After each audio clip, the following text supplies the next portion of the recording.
네, 수원여고 친구들 안녕. 우리 이번에 2학기 중간고사 정말 고생 많으셨습니다. 시험이 끝났는데 또 시험 대비 때문에 정신이 없으시죠? 선생님이 여러분들 틀린 문제들 다 발췌를 해왔어요. 이 문제들 피드백해보면서 다시는 이런 문제 틀리는 일 없도록, 그리고 부족한 지식 쌓을 수 있도록 같이 한번 보도록 하겠습니다. 여러분들 1번부터 틀리셨더라고요. 1번, 다음 시책에 따라 설립된 근대 학교로 옳은 것은 학교에 대한 내용이야. 근대 학교. 근데 여기를 보니까 선생님이랑 같이 엄청 배웠던 이 학교들이랑은 살짝 다르네? 라는 생각이 들었을 수도 있어. 짐이 정부에 명하여 학교를 널리 세우고 인재를 양성하는 것은 너희들 신하와 백성의 학식으로 나라를 중흥하는 큰 공로를 이룩하기 위해서이다. 여기서 사실 끝났어. 왜? 우리가 여기에 있는 학교 중에 뭘 선택하면 돼? 왕이 설립하였던 학교를 선택하면 되는 거야. 조선이라는 나라에 우리가 왕이라고 부를 수 있는 왕이 제위에 있던 시기는 언제까지였어? 그렇지. 헤이그 특사를 파견했었던 연도. 헤이그 특사를 파견했었다는 이유로 강제로 퇴위당했었던 연도가 바로 1907년이었었잖아. 그치? 그 전에 세워진 학교를 선택하면 되는데, 선생님, 여기 있는 학교들 대부분 다 그 전이 아닌가요? 얘 빼고는 다 그 전인 것 같은데요? 할 수 있을 것 같은데, 같이 한번 보자고요. 왕께서 직접 설립을 했다라는 포인트를 두고 내용이 어때? 학교를 널리 세우고 인재를 양성하는 것은 너희들 신하와 백성의 학식으로 나라를 중흥하는 큰 공로를 이룩하기 위해서이대. 근데 우리 교육, 여기에서 계속 교육을 강요하고 있거든요. 정말 중요하다, 강조하고 있는 거야. 왜 이렇게까지 교육을 강조하냐? 여러분들 교육은 누구한테 받아요? 그렇지, 교원한테 받아요. 우리가 이렇게 생각을 해보자고. 모든 학교에 한국사 선생님, 역사 선생님들이 계시지 않아. 그럼 여러분들은 역사를 어떻게 배우실 거예요? 배울 수가 없죠. 올바른 가르침을 받기 위해서는 교원의 역할이 굉장히 중요하단 말이야. 선생님, 우리 학원에도 우리 역사를 가르치는 선생님이 유진쌤 한 명밖에 없잖아. 그치? 근데 유진쌤이 만약에 없어. 그럼 우리 학원에 역사를 가르칠 수 있는 사람이 없는 거야. 여러분들은 역사 특강을 듣고 싶어도 못 듣는 거지. 그렇기 때문에 여기에서 왕께서 계속 강조했었던 것은 바로 교원이야. 교원이라는 포인트를 잡아주시고, 교원을 계속 양성하고자 학교를 설립했었구나 라고 이해를 해볼 수가 있는 거야. 선지 한번 볼게요. 자, 1번부터 나왔네요. 동문학 하면 우리가 연도가 딱 생각나지 않아? 맞아요. 1883년도예요. 왜 동문학 하면은 83년도가 자연스럽게 툭 튀어나오나요? 모르는 친구들도 있을 수 있으니까 설명을 해줄게. 여러분들 1882년도에 무슨 일이 있었나요? 1882년도에. 그렇지, 많은 일들이 있었지. 근데 그냥 마냥 많은 일들이 있진 않았고, 역사는 사람의 흐름이잖아? 한번 이해를 해보자. 81년도에 2차 수신사로 바로 김홍집이 파견이 되었었어. 일본에. 이제 사절단으로 파견이 돼가지고 거기서 책 한 권을 가지고 오지. 그 책이 무엇이었습니까? 맞아, 조선책략이었어. 조선책략이라는 내용 안에는, 이제 중국인 황존원이 썼던 조선책략 내용 안에는 이런 내용이 들어가 있는 거야. 조선아, 너네들은 러시아를 견제해야 되는데 너희 혼자의 힘으로는 어려울 테니 중국과 일본과 미국과 손을 잡아라 라는 내용이 조선책략의 내용이었어. 그래서 이걸 들고 와서 이거 보세요 라고 하니까 이제 우리 국민들과 정말 공부를 많이 했었던 이 영남 유생들도 안 돼요 이렇게 얘기를 했었지만 고종께서는 김홍집의 손을 잡게 되는 것이죠. 그래, 미국과도 우리가 교역을 해야겠다. 수호통상을 해야겠다라고 이야기를 하게 되면서 1882년도에 그렇지, 조미수호통상조약이 맺어지게 되는 것이고, 그리고 같은 연도 82년도에 이모년이었거든요. 그렇지, 군대들이 난이 일어났었어요. 이모군란이 일어나게 됩니다. 선해청에서는 그동안 밀렸던 우리 구식 군대들의 임금을 지불하겠다라고 이야기를 했지만 그 안에는 뭐가 들어있었어? 절반은 절반은 모래, 그리고 쌀은 정말 조금밖에 들어있지 않았었단 말이야. 그러니까 누굴 놀려? 우리가 얼마나 기다렸었는데? 라고 하게 되면서 이제 쳐들어가자. 어디를? 맞아요. 신식군대 별기군을 쳐들어가게 되면서 별기군의 교관이었던 호리모토 레이조를 죽였었던 그 사건, 이모군란이 일어났었단 말이야. 이모군란 때 이 많은 백성들과 이 군인들은 다 대원군을 찾아가요. 지금 이렇게 나라가 혼란한데 대원군께서 이렇게 가만히 계실 건가요? 지금 고종 그리고 명성황후 이대로 둘 건가요? 라고 이야기를 해. 그래서 이제 흥선대원군도 이항도 가자 이렇게 하게 되는 거야. 근데 이렇게 되면은 고종이나 명성황후 입장에서는 지금 본인들의 입지가 굉장히 낮아지고 언제 자리가 빼앗길지 모르니까 무섭잖아. 그래서 청나라한테 SOS를 요청했지. 청나라가 들어와. 그래서 이모군란을 진압해줘. 고맙지? 라고 하면서 내지통상권을 포함한 조청상민수륙 무역 장정을 맺게 되는 것도 1882년이었었고요. 그리고 일본 입장에서는 화가 나. 야, 너네 갑자기 왜 우리나라 사람 갑자기 죽이는 거야? 호리무도 레이즈를 왜 죽였어? 사람을 죽였는데 이대로 그냥 끝낼 거야? 라고 하면서 우리나라는 죄송 하는 제물포 조약을 맺게 되고, 제물포 조약 이후에는 어떤 조약이 맺어져요? 그렇지. 조일수호, 조규. 그렇지. 속약이 맺어지게 되는 것이에요. 그러면서 이제 간행의정이 50리까지 늘어나고 2년 뒤에는 100리까지 늘어나게 됐었다. 그 시기야. 그 시기. 얘들아 이해됐지? 우리가 조미수 통상 조약이 맺어지고 조청삼민수령 무역장정도 맺어지고 이제 서구 열강들이랑도 교류를 하게 되니까 뭐가 필요해? 영어 할 수 있는 사람들이 필요해. 그들을 우리가 뭐라 그래요? 통역관이라고 이야기를 하는 거지. 자, 통역관이 필요해지는 거야. 이 통역관을 어떻게 양성한담? 이라고 느꼈었던 당시 조청상민수륙 무역 장정을 통해 가지고 우리나라에 파견됐었던 이제 외교 고문이었던 멜렌도르프가 이 동문학이라고 하는 통역관 양성소를 설립하게 되는 것입니다. 중요한 것은요, 동문학은 학교라는 느낌보다는 통역관을 양성하기 위한 기관이었다라는 것이에요. 학교는 아니었다고 보는 것이죠. 그렇기 때문에 동문학 X입니다. 학교보다는 이거는 하나의 교육을 하기 위한 통역관 양성소였구나 라는 느낌으로 이해를 해보실 수가 있는 거예요. 자, 2번 볼게요. 바로 원산학사입니다. 원산학사, 이 동문학은 원산학사가 생기면서 없어졌다?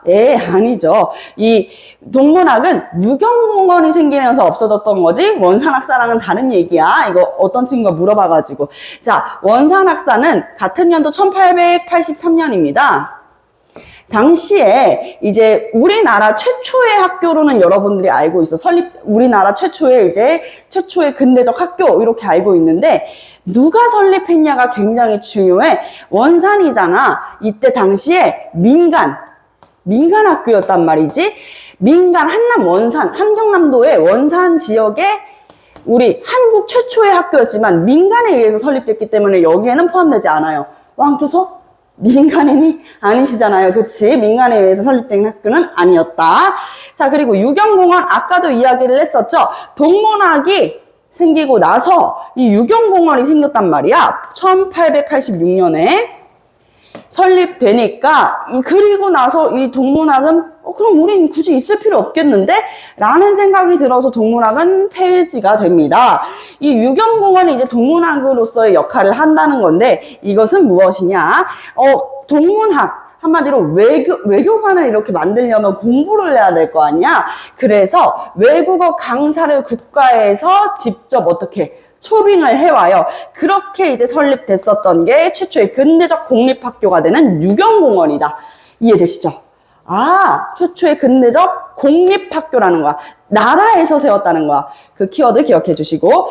자, 경성제국대학, 지금의 이제 서울대학교죠. 이 경성제국대학 같은 경우에는 바로 맞아요. 제 2차 조선교육령에 의해서 설립된 학교였습니다. 학교가 설립된 연도는 1923년도였어요. 이 2차 교육력이 22년이었으니까 23년도에 세워지게 된다. 우리 밀립대학 설립운동 1920년도에 열렸었잖아. 그치? 이상재 선생님을 비롯해가지고 우리 대학을 만들자! 이전까지는 대학이 없었어, 얘들아. 그래서 우리 조선인의 대학이 필요하다라고 했었는데 일본이 어떤 통치기야? 20년 되니까 문화 통치기지.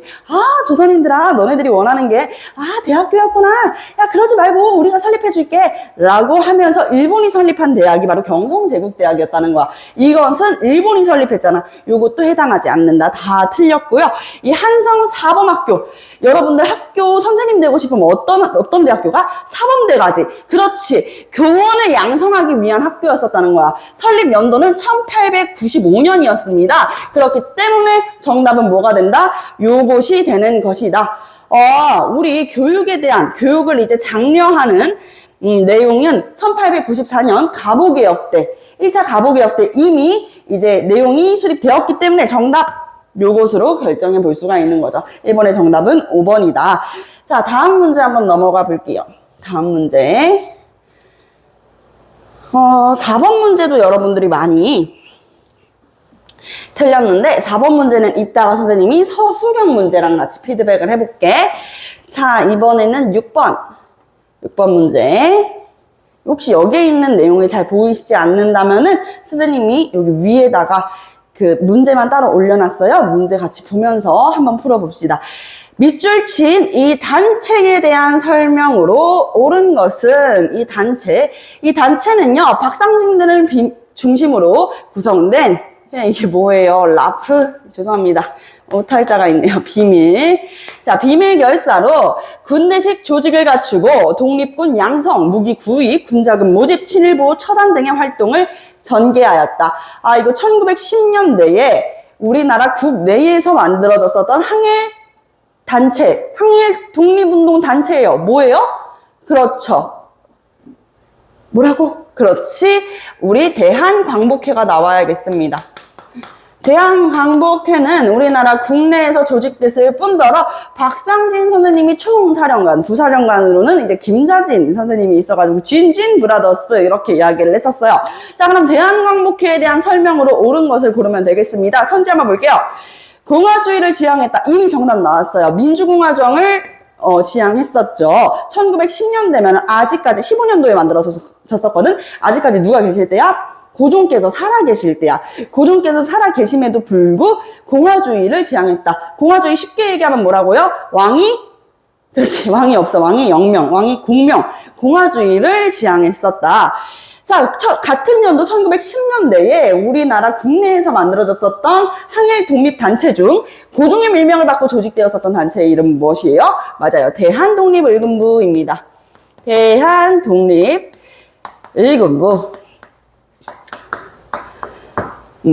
이 면함 최익현 선생님의 제자였었던 임병찬이 주도해가지고 이 대한독립의금부를 설립하게 되고 여러 가지 이제 다시 고종을 왕위로 복고시키기 위해서 왕정 복고를 위한 복벽주의 운동들을 했었다라는 거. 하지만 이제 발각돼가지고 결국에는 무산이 되어버리고 맙니다. 자, 3번 중국 국민당 정부의 지원을 받았다. 요런 헷갈리는 선지 때문에 틀렸어요. 이렇게 얘기를 하는데 요것도 선생님이 그래서 중국 국민당 이야기를 조금 해줄게. 잘 들어봐. 여러분들 중국에는 이제 국민당이랑 뭐가 있었어? 공산당이 있었다는 이야기는 들어보셨죠? 자, 그럼 국민당의 아버지는 누구게?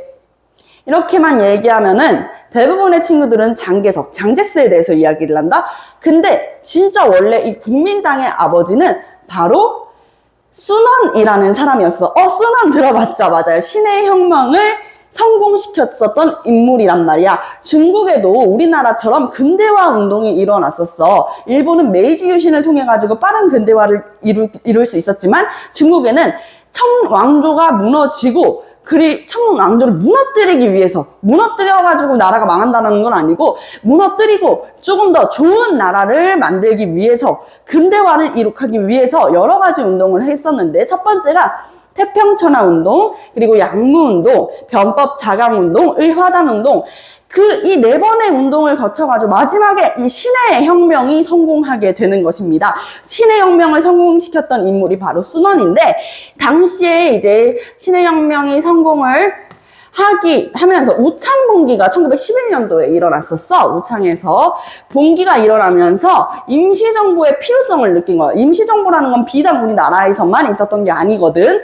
중국에서도 임시정부의 필요성을 느끼면서 임시정부가 수립이 돼. 그리고 그 다음 연도 1912년에 바로 중화민국이 만들어지는 것이야. 이제 청왕조는 어떻게 됐다? 무너지게 된 것이야. 원래 청나라는 점점 근대화가 되면서부터 점점 이제 시간이 흐르면서 이 기반이 약할 수밖에 없었단 말이야. 명나라는 한족의 나라였지만 청나라는 어떤 나라였어? 후금으로 시작한 나라였잖아. 바로 여진족, 만주족의 나라야.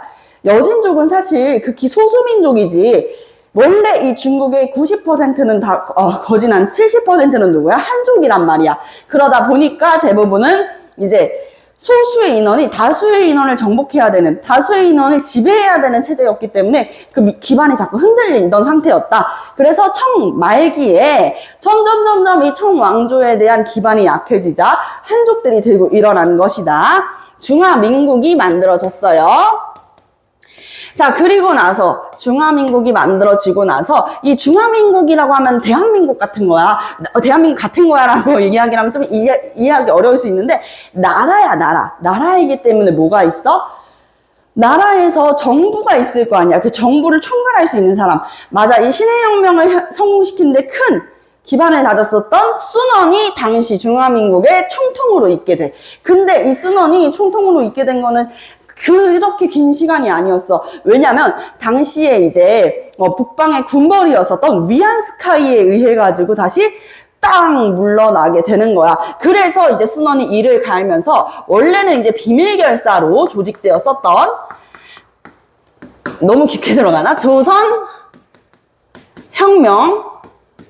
동맹회라고 있었거든. 이 조선혁명 동맹회를 공개적인 정당으로 개편시키는 거야. 아, 공개적으로 개편을 했구나. 그리고 나서 위안스카이 일파는 공화당이라고 하는 당을 만들고, 자, 공화당이라고 하는 당을 설립하게 되니까 이에 대항하기 위해서 이 조선혁명 동맹회를 공개적 단체로 개편했었던 순원은 이 국민당을 결성하게 되는 것이야. 근데 국민당을 결성했을 때는 사실상 1912년도였었거든? 근데 선생님 그럼 국민당 1912년도야? 아니야. 여기에 중국국민당이 붙었잖아. 중국국민당은 1919년에 만들어지게 되거든. 이때 공화당이랑 국민당이 나눠가지고 이제 세력 다툼을 하게 되는 거야. 이제 뭐 하겠어? 선거도 하고 이 자기들끼리 선거를 하면서 누가 앞으로 나라를 이끌어 갈 것인지를 하게 되는데, 당시 1913년 2월 달에 2월 선거에서 이 국민당이 제1당이 된 거야. 한마디로 여당이 된 거지. 여당이 됐는데 어떻게 됐냐? 위안스카이가 쿠데타를 일으켜가지고 결국엔 해산이 되어버려. 그리고 나서 이 순원은 일본으로 망명을 가거든. 아, 위안스카이 때문에 더 이상 못 있겠다. 일본으로 망명을 간 다음에 이제 1914년에 중화혁명단을 조직해요. 중화혁명단을 조직하게 되는데, 이때 1919년에 우리나라 3.1운동의 영향을 받았었던 5.4운동이 일어나게 되면서 조직되었었던 게 바로 중국공산당이라는 거야, 얘들아. 이해됐지? 아, 그러면은 지금 1910년대 우리나라 안에서 조직되었던 이 단체와는 거리가 멀다라는 거 확실히 알 수 있겠죠? 왜? 중국 국민당 정부의 지원을 받았다라고 하는데, 중국 국민당 정부가 만들어진 건 1919년도였었기 때문에 1915년에 수립된 대한강복회와는 거리가 먼 이야기다. 자, 동북한일연군 내에 한인들로 구성이 되어 있었다. 자, 동북한일연군이라고 하면은 이제 만들어지게 된 게 1936년대요. 1800이죠? 죄송합니다. 1900이 맞지요. 1936년도였죠.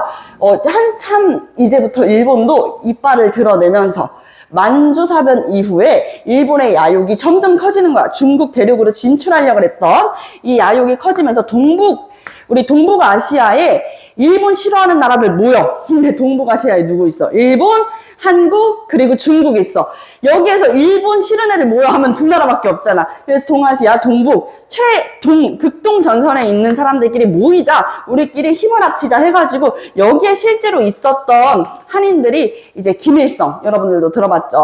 김일성, 김책, 최영건 같은 인물들이 여기에 포함이 되어 있었습니다. 연도가 아예 맞지가 않고요. 이때는 아니었다. 오히려 1910년 1970년대는 중국과 함께 우리나라가 뭉칠 만한 이유가 크게 없었다라고 볼 수가 있겠어. 자, 5가지의 파기 대상과 7가지 암살 대상을 대상을 목표로 하였었던 단체. 무슨 단체에게 의로운 일을 열렬히 행하는, 맞아요, 김원봉의 의열단이었습니다. 5가지 파기 대상은요, 조선총독부랑 이제 동양척식 주식회사, 그리고 써줄까? 써주면 더 좋을 것 같은데. 첫 번째가 이제 조선총독부랑 두 번째가 동양척식 주식회사, 동척주. 세 번째가 싶을 수도 있어요. 매일신보사입니다. 매일신보사. 선생님, 대한매일신보 배델이 만들었었던, 영국인 배델이 설립했었던 대한매일신보사 아니에요? 근데 왜 이 매일신보사를 폭파시켜버린다고 그러는 거예요? 라고 생각할 수가 있어. 자, 대한매일신보가 맞습니다. 근데 이 대한매일신보사가 폐간을 하고 나서 그 신문사를 일본이 돈 주고 사게 되는 거야. 그러니까 이 대한매일신보사에 대한 이 주식을 어떻게 보면 일본이 다량 보유하고 있었던 거지. 실제로 한 80% 정도 거의 일본의 것이었어. 그러니까 일본 고위 관료들이 이 대한매일신보사를 통해 가지고 이제 어느 정도 영향을 행사하니까 여기도 어떻게 보면 일본에서 주요 활동 기관으로 생각을 했었던 거야. 배델의 그 대한매일신보와는 조금 다르다고 볼 수 있는 거야. 폐간한 것을 사들인 거니까. 자, 그리고 네 번째는 이제 각 경찰서. 이미 일본 경찰들이 장악하고 있는 각 경찰서. 그리고 5번째는 기타 외적의 주요 기관들. 이 5가지 기관 등을 파괴하고 7가지 암살 대상은요, 당연히 이제 조선 총독부에 관련된 인물들이겠지. 뭐 고위 관료들이라든지 아니면은 이제 친일 행동을 한 사람이나 나라를 팔아먹은 매국노 같은 행동을 한 사람들을 우리는 이제 이 암살 대상으로 삼는다 라고 이야기를 했었던 거야. 그렇기 때문에 의열단이었었다. 정답 몇 번이요? 1번이요. 어렵지 않게 풀어볼 수 있는 문제인 거야. 왜? 대한광복회와 이 1910년대 국내에서 조직되었었던 독립의군부, 대한독립의군부, 이 2가지는 큰 차이가 있어. 왕을 원하느냐, 왕을 원치 않아 하느냐라는 큰 차이를 이해해 볼 수 있는 거야. 대한독립의군부에서는 복벽주의, 다시 왕을 복고시키려고 했었고, 대한광복회에서는 오히려 이 공화주의를 지향했었다라는 내용으로 이해해 볼 수가 있는 것이죠. 자, 고생하셨습니다. 우리 1번과 6번 같이 해봤어요. 안녕.